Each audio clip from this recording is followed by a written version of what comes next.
El Evangelio de Juan comienza explicando que antes que este mundo existiera, el verbo ya existía.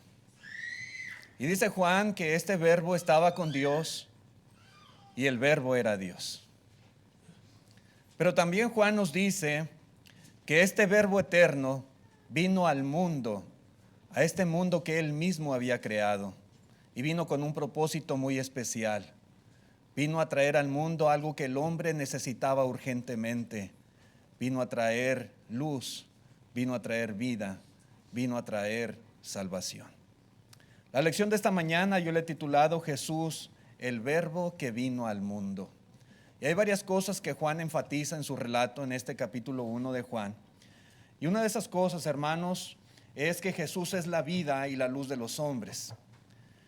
En el versículo 4 de Juan 1, dice así la palabra de Dios, en él, hablando acerca del verbo que es Jesucristo, en él estaba la vida y la vida era la luz de los hombres. En él estaba la vida. Hermanos, una pregunta que muchas personas se han hecho es, ¿de dónde viene la vida? ¿Alguna vez ha oído esta expresión? ¿De dónde viene? ¿Qué la produce? ¿Qué sustenta la vida? Bueno, hermanos, el apóstol Juan nos da aquí la respuesta. Y él nos dice que la vida tiene su origen en Jesús.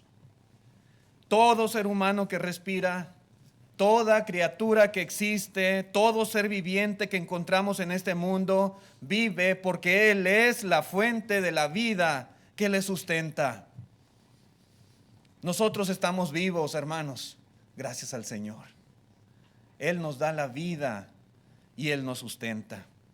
Sin embargo, el apóstol Juan no está hablando solamente aquí de la vida física, que por supuesto Él es la origen, Él es la fuente de esta vida, pero hay una vida mucho más importante que el hombre necesita y de la cual Jesús también es la fuente. Y esta vida es la vida espiritual, la vida que solamente podemos tener cuando estamos en comunión con Dios. La vida espiritual es aún más importante que la vida física. Y esa vida solamente se encuentra en Cristo Jesús. En Él estaba la vida y la vida era la luz de los hombres, dice aquí Juan. Y es que el pecado, hermanos, trajo muerte. El pecado trajo a este mundo separación del ser humano con Dios. Trajo oscuridad. Por eso vino Cristo Jesús al mundo para traer esta vida al hombre que estaba muerto espiritualmente y para traer luz al hombre que caminaba en la oscuridad, en las tinieblas. A eso vino el Hijo de Dios. El versículo 5 dice, la luz en las tinieblas resplandece y las tinieblas no prevalecieron contra ella.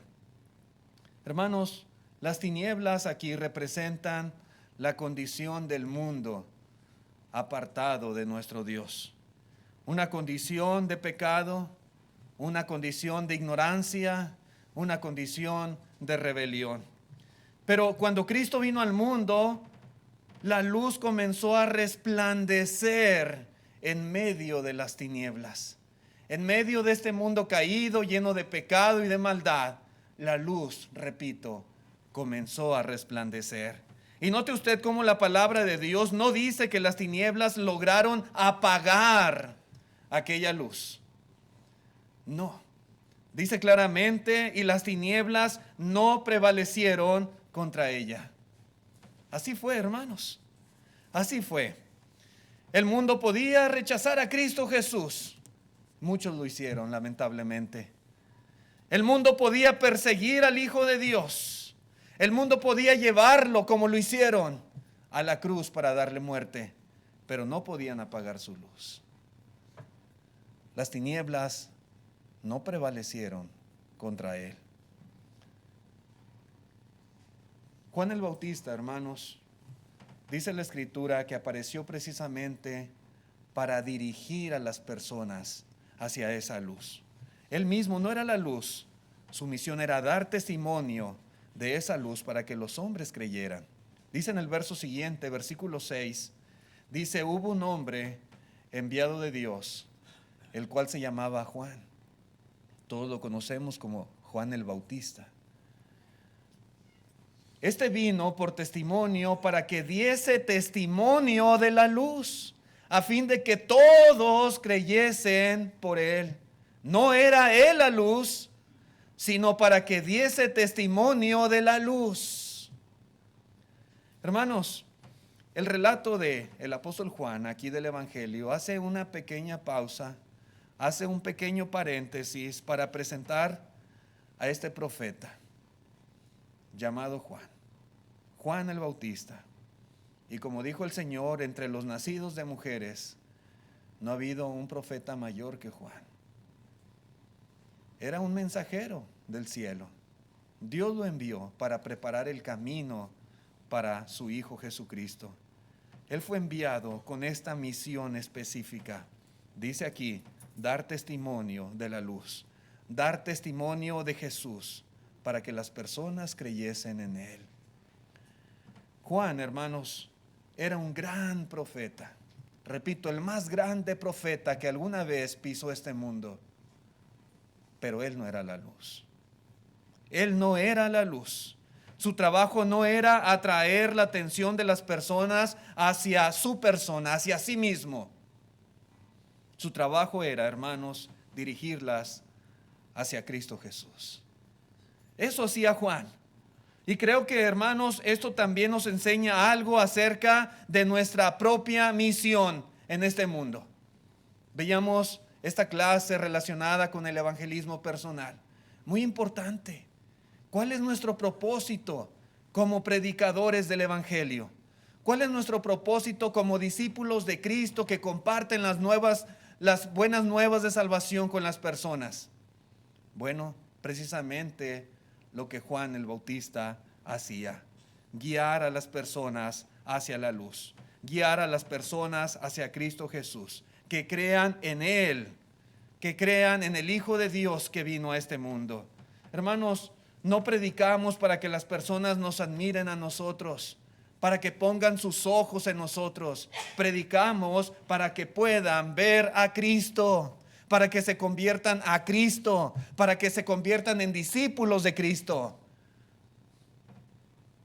No queremos que las personas nos sigan a nosotros, ni nos vean a nosotros. Queremos guiarlas hacia la luz, hacia donde está la vida, hacia donde está la fuente de salvación, que es Jesucristo. Eso hacía Juan, hermanos, y eso es lo que todos nosotros debemos de hacer también. Dice en el verso 9, aquella luz verdadera que alumbra a todo hombre venía a este mundo. Y todo el contexto, hermano, está hablando del Verbo eterno, del Verbo de Dios, de Cristo Jesús. Esta luz verdadera que alumbra a todo hombre venía a este mundo. Hermanos, Cristo es la luz verdadera. Hay imitaciones en este mundo de la luz, pero la verdadera luz solamente es Jesús. Él es. No es una luz entre muchas. No es simplemente otro maestro religioso que vino a este mundo a presentar una manera diferente de entender a Dios. No. Él es la luz verdadera, dice aquí. Es la luz que el hombre necesita para encontrar el camino hacia Dios. El hombre vive en oscuridad, en tinieblas. No es capaz por sí mismo de encontrar ese camino que le lleve al Padre, al cielo. Jesús vino a irradiar su luz para que podamos ver y encontrar ese camino que nos guía a la salvación. Sí, hermanos, Él es el verdadero camino y la verdadera luz. Sin Cristo, hermanos, el hombre puede tener conocimiento secular, puede tener educación, sabiduría de este mundo, pero continúa en oscuridad espiritual. Hay personas muy preparadas que se han capacitado mucho, que han estudiado en universidades de prestigio, que han adquirido maestrías, doctorados, que son famosos en todo el mundo, pero sin Cristo viven en la oscuridad. Por mucha inteligencia de este mundo que puedan tener, sin Cristo están en tinieblas. Jesús vino para mostrarnos la verdad acerca de Dios, para enseñarnos cómo debemos de vivir. Jesús vino, hermanos, para mostrarnos el camino que lleva a la salvación. Por eso, quienes quieran salir de las tinieblas, quienes quieran acercarse a Dios, necesitan seguir la luz de Cristo. La luz que solamente Él es capaz de dar. Pero también, hermanos, Juan nos dice en este relato que Jesús vino para hacernos hijos de Dios. El Verbo eterno que vino a este mundo, vino con este propósito tan importante, este privilegio del cual ahora gozamos. Él vino para hacernos hijos de Dios. Continuando la lectura en el versículo 10 de Juan 1 dice: en el mundo estaba, hablando de este Verbo, y el mundo por Él fue hecho, pero el mundo no le conoció. Así empieza Juan, enfocando ahora su atención en el hecho de que este Verbo vino al mundo que Él mismo había creado. Y esta es una de las grandes tragedias que presenta este relato de Juan. El Creador entró en su propia creación, pero la creación no fue capaz de reconocer a su Creador. El mundo no le conoció. Hermanos, el mundo existía por medio de Él. Desde el principio, desde Génesis 1:1, ahí estaba Él, creando todo lo que nosotros podemos ver y aún lo que no podemos ver. Cada ser viviente que respira, incluido el hombre que fue hecho a la imagen y semejanza de Dios, todo fue creado por medio de Él y para Él. Sin embargo, hermanos, como dice aquí, el hombre no fue capaz de reconocerle. No le conoció. Cada cosa que el hombre podía contemplar había sido hecho por Él y por medio de su poder. Sin embargo, cuando Jesús estuvo entre los hombres, la mayoría de las personas no comprendió quién estaba delante de ellos. Allí estaba. El Verbo era Dios. Y el Verbo habitó entre nosotros. El Verbo pisó esta tierra, caminó entre los hombres. Pero los hombres, muchos, no reconocieron quién estaba delante de ellos. Dice aquí este relato del apóstol Juan. Aquel que les había dado la vida, habló entre ellos, les mostró el camino hacia Dios, pero el mundo no le conoció. El verso 11 dice: a lo suyo vino y los suyos no le recibieron. Hermanos, Cristo vino primeramente al pueblo que durante siglos y siglos había estado esperando con tanta ansia la venida del Mesías, del Hijo de Dios. Vino a ellos. Ellos tenían las escrituras. Ellos tenían el conocimiento, tenían las profecías, tenían las promesas. Sabían de memoria esas profecías. Podían identificar leyendo cómo iba a ser el Mesías y qué cosas habrían de suceder cuando Él viniera. Sin embargo, cuando finalmente llega aquel día de quien hablaba la palabra de Dios, muchos le rechazaron. Dice: a los suyos vino y los suyos no le recibieron. Él vino a cumplir su propósito y su misión, a lo suyo. Pero su misma gente, los de su mismo pueblo, no le recibieron. Qué tragedia, hermanos, tan grande está relatando aquí el apóstol Juan.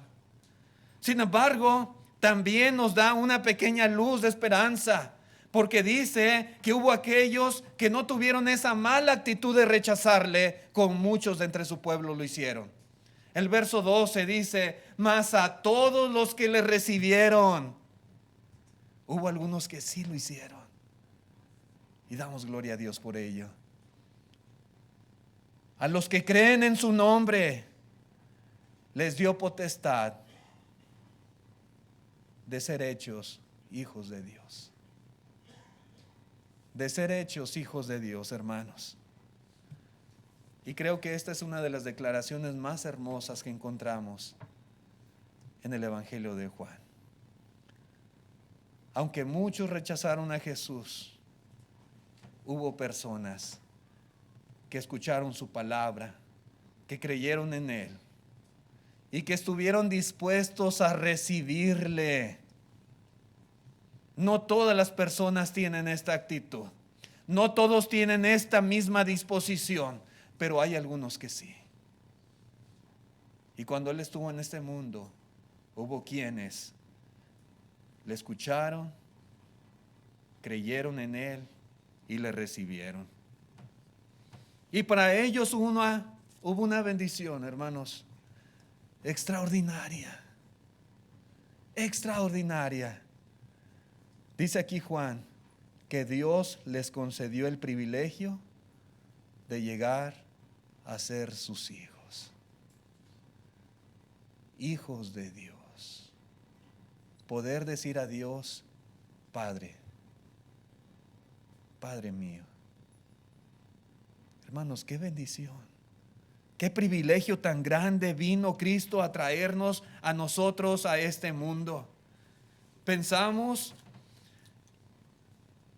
a veces, hermanos, muy poco, o meditamos o reflexionamos muy poco en cuanto a esta verdad. Pero piense, ¿quién es ese Padre del cual tenemos el privilegio de ser hijos? El Dios Todopoderoso, el Dios eterno, un Dios omnisciente, de una naturaleza infinitamente superior a la nuestra. Su naturaleza es divina, nosotros somos humanos, pero Él nos ha concedido el privilegio de ser sus hijos, dice aquí la palabra, de ser sus hijos. El Señor de todo cuanto existe es nuestro Padre.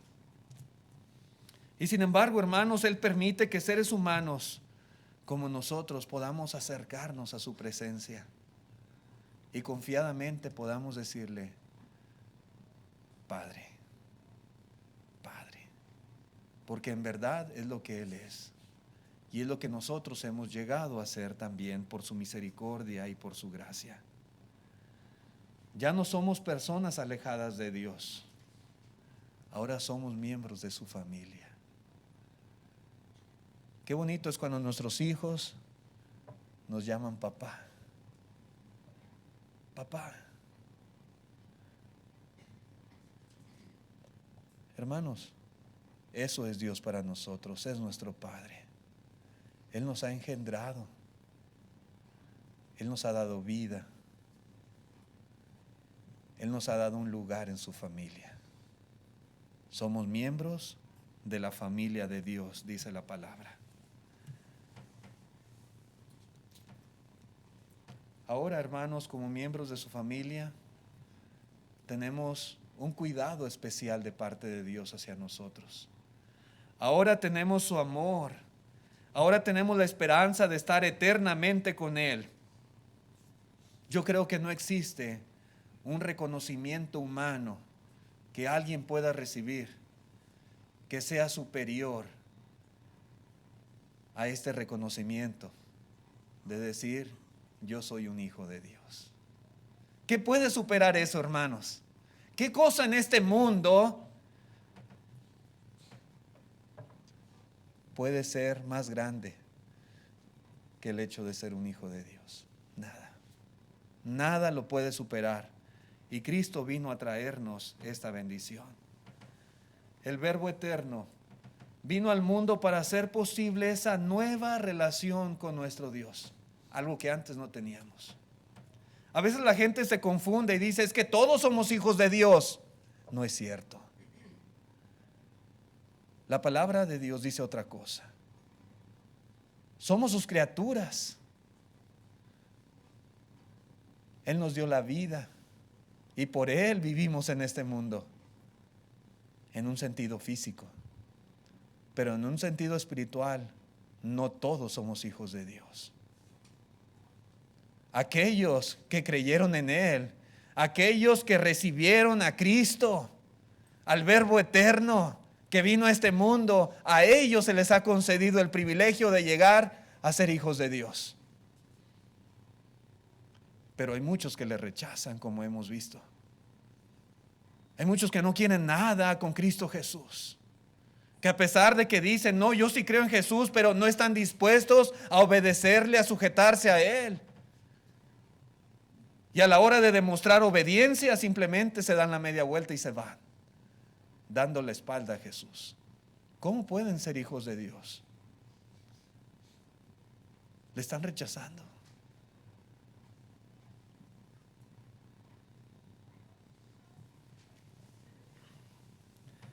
Hermanos, haber nacido físicamente no es suficiente para ser hijo de Dios.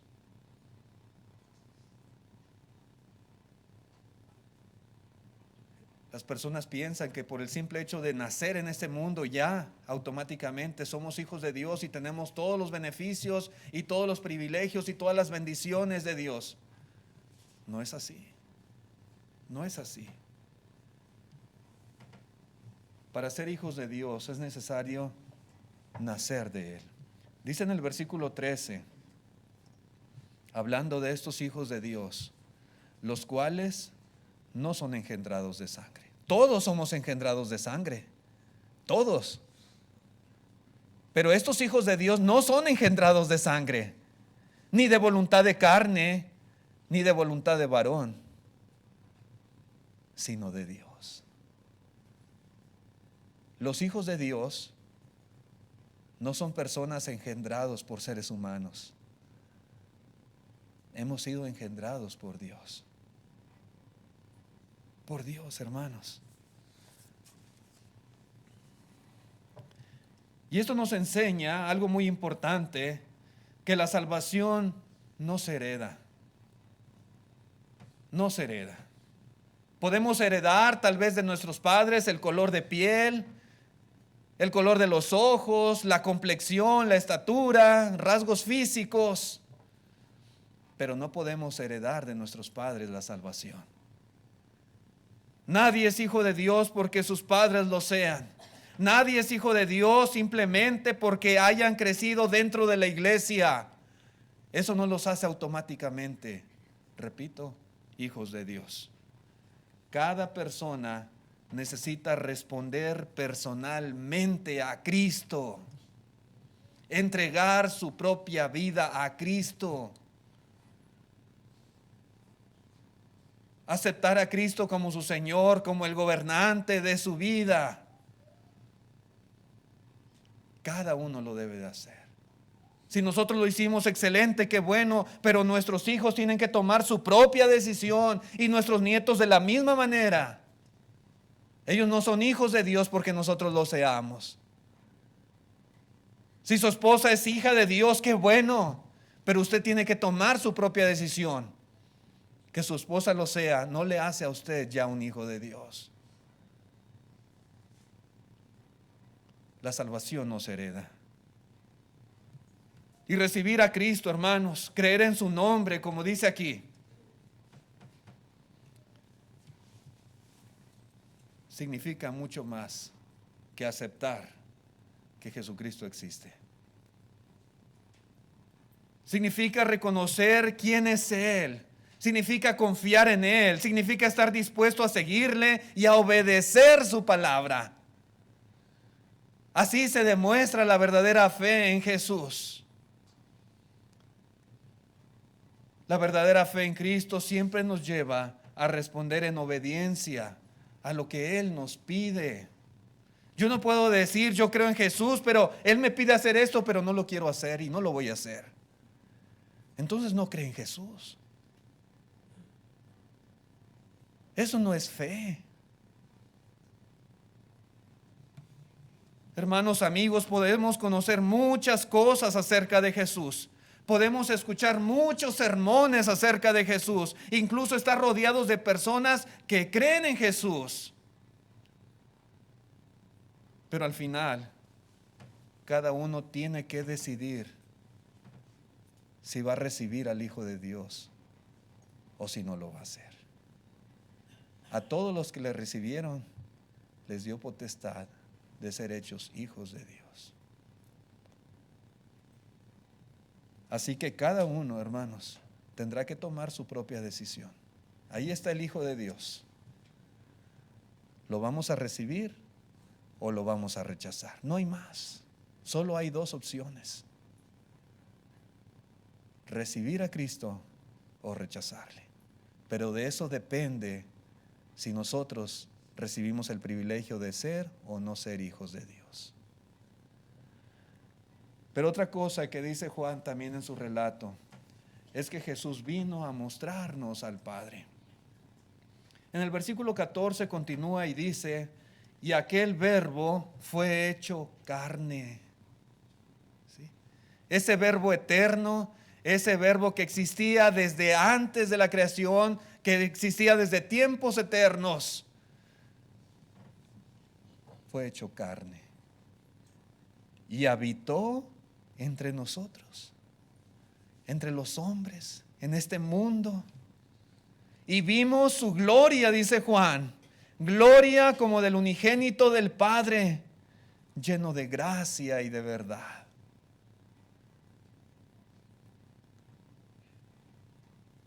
Él, estando en forma de Dios, dice Pablo a los Filipenses, no estimó el ser igual a Dios como a cosa a que aferrarse.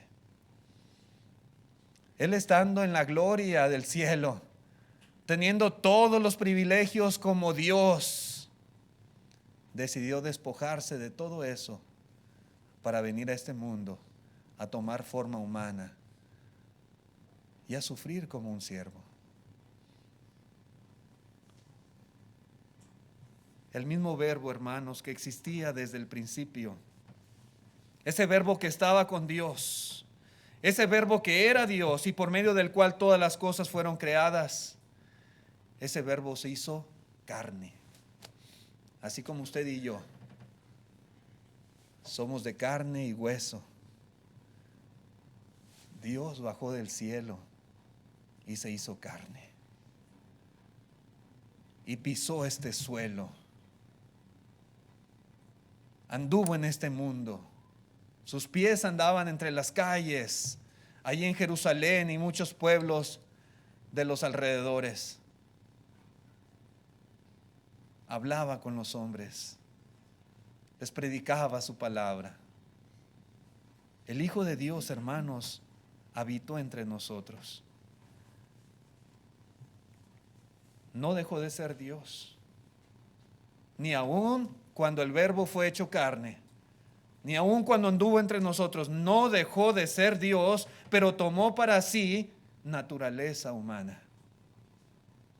Él fue 100% Dios, pero también fue 100% hombre, como usted y yo lo somos. El Creador, podemos decir, entró en su creación. El Eterno, el que no tiene principio ni fin, entró en el tiempo. Aquel que hizo al hombre, se hizo hombre y habitó entre nosotros. Dios, hermanos, ya nos estaba revelando su verdad, no solamente a través de profetas, no solamente a través de mensajeros, sino que ahora, hermanos, Dios estaba dando a conocer su palabra y asimismo por medio de su Hijo Jesucristo. Jesús vino para mostrarnos de una manera clara y perfecta cómo es Dios. ¿Cómo es Dios? Muchos hombres profetas nos hablaron acerca de Dios. Y muchas de sus palabras están registradas en las Escrituras y las podemos leer.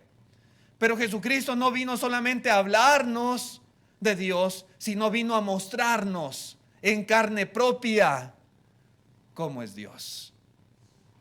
Al escucharle a Él, escuchamos a Dios. Al observar su carácter, podemos conocer el carácter de Dios. Hermanos, su santidad, su compasión, todo lo que Jesús demostró no es otra cosa más que el reflejo de cómo es el Padre Celestial. Dios ya no solamente estaba enviando mensajeros que hablaran acerca de Él. Ahora Dios estaba enviando a su propio Hijo para que les diese a conocer a los hombres cómo es Él. Por eso, si queremos saber cómo es Dios, lo que debemos de hacer es mirar a Jesucristo. Mirarle solo a Él. Dice en el versículo 15, Juan dio testimonio de Él y clamó diciendo: este es de quien yo decía, el que viene después de mí es antes de mí, porque era primero que yo.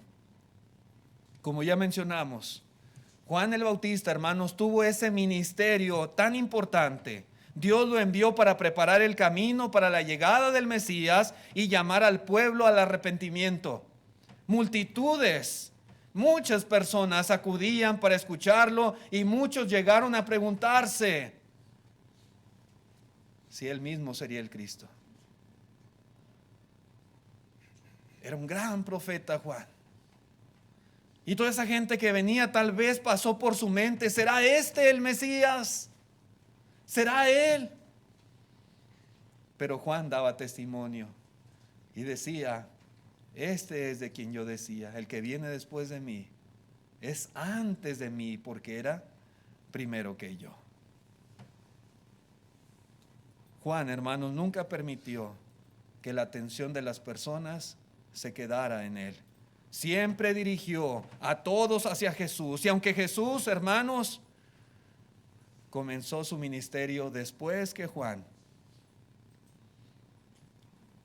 dice aquí la palabra que Juan ya estaba hablando a las personas acerca del que iba a venir después de él, para que cuando él viniera pudieran identificarlo y pudieran decir: este es de quien me habló Juan, y pudieran creer en él y pudieran recibirle.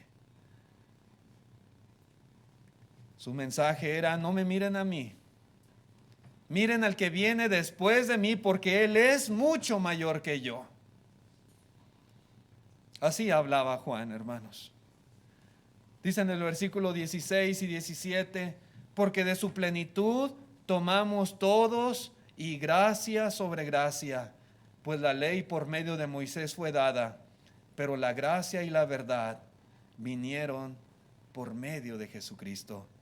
Hermanos, Cristo posee plenamente todo lo que necesitamos para nosotros acercarnos a Dios. Y de esa abundancia nosotros hemos recibido, de esa abundancia que proviene de Él. Hermanos, cuando dice aquí gracia sobre gracia, Juan está enfatizando que la gracia de Dios no nos ha sido dada de manera limitada, de una forma raquítica. Gracia sobre gracia, por medio de Cristo hemos recibido abundancia. Gracia sobre gracia, abundancia de bendiciones que nosotros no merecíamos. Por eso es gracia. Pero gracia en abundancia. Luego Juan hace una comparación entre Moisés y Jesucristo. Esta ley, hermanos, que fue dada por medio de Moisés, era buena, definitivamente.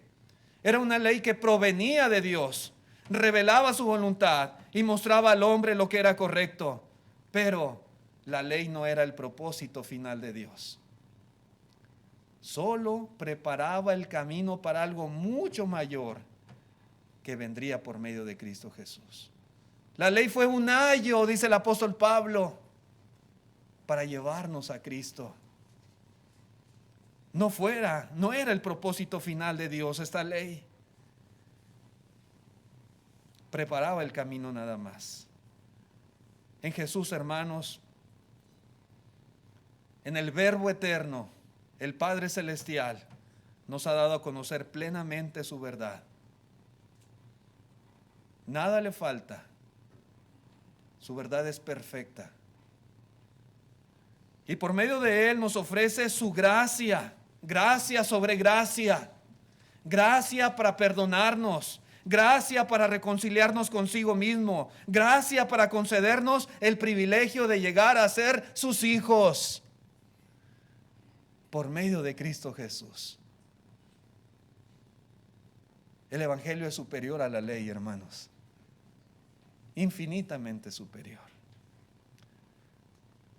Dice en el verso 18, a Dios nadie le vio jamás, nadie. El unigénito Hijo que está en el seno del Padre, cuando Juan escribe esto, el Hijo ya estaba en el cielo, había ascendido al Padre. Dice Él le ha dado a conocer. Y Juan termina diciendo, hermanos, claramente que nadie conoce al Padre como Jesús lo conoce.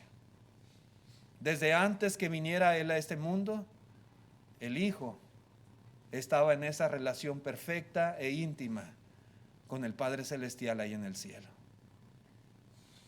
Después de estos 33 años en este mundo, Él asciende al cielo y dice aquí, el Hijo que está en el seno del Padre, haciendo referencia precisamente a esa relación perfecta que hay entre Padre e Hijo. Y dice, Él le ha dado a conocer. Los profetas hablaron de Dios. Moisés y la ley hablaron de Dios. Juan el Bautista dio testimonio de Cristo, pero ninguno de ellos podía revelar a Dios de la misma manera que Jesús lo hizo. Jesús lo hizo de forma perfecta. Mucho mejor que cualquier siervo de Dios, profeta de Dios que alguna vez habitó en este mundo. Todos estos hombres eran siervos y mensajeros. Jesús era el Hijo que venía del Padre. Por eso dice, hermanos, Él le ha dado a conocer. Jesús vino para mostrarnos de manera perfecta quién es Dios. Si queremos conocer su carácter, su voluntad, su amor y su deseo de salvar al hombre, entonces la invitación es mirar a Jesucristo, verle a Él. Él es el Hijo de Dios. Él es la imagen misma de su sustancia. Así que, hermanos, en conclusión, Juan nos ha mostrado que Jesús no es simplemente un hombre que vino al mundo, un hombre como cualquiera de nosotros que nació alguna vez de una mujer. Él es el Verbo eterno que se hizo carne y que habitó entre nosotros. Vino a este mundo y vino para darnos vida, vino para alumbrarnos en medio de las tinieblas, vino para mostrarnos perfectamente quién es Dios. Pero también, hermanos, vemos que todos los que le recibieron, todos los que le recibieron, tuvieron un privilegio muy grande. Llegaron a ser hijos de Dios. La pregunta es, ¿qué haremos nosotros con Jesús? ¿Qué haremos con Él? Y la invitación en esta mañana es a que usted le reciba también. Todo mundo sabe que Jesús existió. Todo mundo sabe que algún día estuvo aquí en este mundo. Vivimos en el año 2026 después de Cristo. Él estuvo aquí. Él vino con un propósito especial. Él vino a salvar a los hombres de sus pecados. Él vino a buscar y a salvar lo que se había perdido. Él cumplió su ministerio. Él dio su vida en expiación por nuestros pecados. Él ascendió al cielo.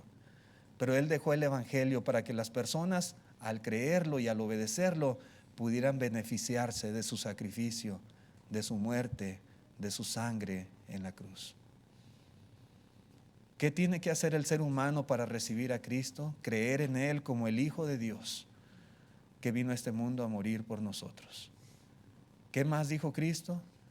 Que las personas necesitan arrepentirse de sus pecados y decidir cambiar y ser diferentes y ya no vivir practicando las cosas que no le agradan a Dios. ¿Qué tienen que hacer las personas? Dijo Cristo, confesarle. Debemos confesar con nuestra boca esa fe que decimos tener en Jesús. ¿Qué más mandó Jesús? Que cada ser humano fuera bautizado. Dice en Mateo 28, 18 al 20, bautizándolos en el nombre del Padre, del Hijo y del Espíritu Santo. Y una vez que usted sea bautizado, usted viene ahora a formar parte de la familia de Dios. Usted viene a ser un hijo de Dios. ¿Y qué tiene que hacer de ahí en adelante? Aprender todo lo que Jesús nos ha mandado y vivir de acuerdo a su voluntad. Vivir en obediencia a Cristo en todo lo que el Señor nos dice a través de su palabra. Este es el mensaje, el plan de salvación que Jesús dejó para todo ser humano. Si en esta mañana hay algún amigo o alguna amiga visitante que aún no ha obedecido el Evangelio, sabe que Jesús existe, cree en Jesús, pero aún no ha confesado su fe en el Señor ni ha sido bautizado como Él lo mandó, le invitamos a que lo haga en esta mañana. Arrepentido de sus pecados, venga a Cristo y venga a ser parte de su familia y adquiere el privilegio de llamar a Dios Padre. En Cristo Jesús es posible.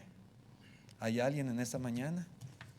¿Hay algún amigo, alguna amiga que quiera venir a Jesús? Bueno, le invitamos de todo corazón. Vamos a cantar un himno y a través de este himno seguimos reiterando la invitación que el Señor le hace. Gracias a todos por su atención, que Dios les bendiga.